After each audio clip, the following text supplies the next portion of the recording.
দেশে ডলার দর বৃদ্ধির প্রভাবে বাজারে বেড়েছে ল্যাপটপ, প্রিন্টার, কম্পিউটারের বিভিন্ন পার্টস ও অন্যান্য ইলেকট্রনিক্স সামগ্রীর দাম। ফলে পছন্দের পণ্যটি না কিনে ক্রেতারা তুলনামূলকভাবে কম দামের পণ্য কিনছেন। আমদানিকারকরা বলছেন, ডলারের দাম বৃদ্ধি ছাড়াও 15% আমদানি করার কারণে ইলেকট্রনিক্স পণ্যের দাম বেড়েছে 35%।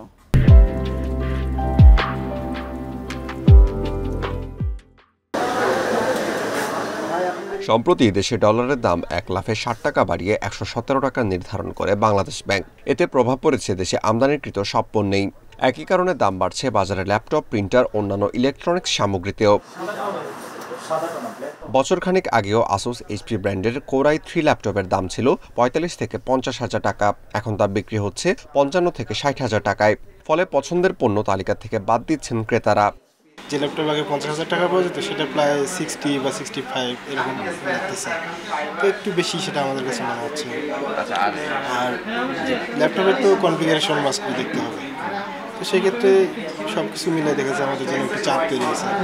আগে একটা প্রিন্টার হয়তো ক্রয় করতাম 10 থেকে 12 হাজার টাকা, সেটা এখন 16 থেকে 18 হাজার পর্যন্ত উঠে গেছে। এমনও কিছু প্রোডাক্ট আছে যেটার দাম দ্বিগুণ। ক্রেতার সংখ্যাও আগের তুলনায় অনেক কমে গেছে বলছেন ব্যবসায়ীরা।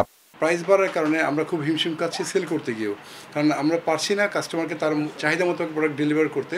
ডলারের হয়তো বা যে আগে যেখানে যদিও 17 টাকা অথবা 7 টাকা বাড়ছে, সেটা সেই রেশিও অনুযায়ী হয়তো বা প্রাইসটা ইনক্রিজ হবে। ডলারের দাম বাড়ায় টাকার অবমূল্যায়ন সহ কর বেশি থাকায় প্রায় 35% দাম বেড়েছে ল্যাপটপ ও প্রিন্টারের। এছাড়া অন্যান্য ইলেকট্রনিক্স সামগ্রীতেও বেড়েছে প্রায় 15% পর্যন্ত। 15% যে ভ্যাট আরোপ করা হয়েছে ল্যাপটপ এবং প্রিন্টারের ভিতরে, তাতে আমাদের এবং টাকার অবমূল্যায়নের কারণে ল্যাপটপ এবং প্রিন্টারের মূল্য নিয়ার অ্যাবাউট 30 থেকে 35% ক্ষেত্র বিশেষ বৃদ্ধি পেয়েছে অন্য অ্যাক্সেসরিজ, মাদারবোর্ড এগুলির উপরে। কিন্তু টাকার অবমূল্যায়নের কারণে কিন্তু 15 থেকে 20% ক্ষেত্র বিশেষ এটা বৃদ্ধি পেয়েছে। স্মার্ট বাংলাদেশ করতে আগামী বাজেটে এসব পণ্যের উপর আমদানি শুল্ক প্রত্যাহারের দাবি জানিয়েছে সংগঠন সভাপতি আমিরুল ইসলাম। Independent News, Dhaka.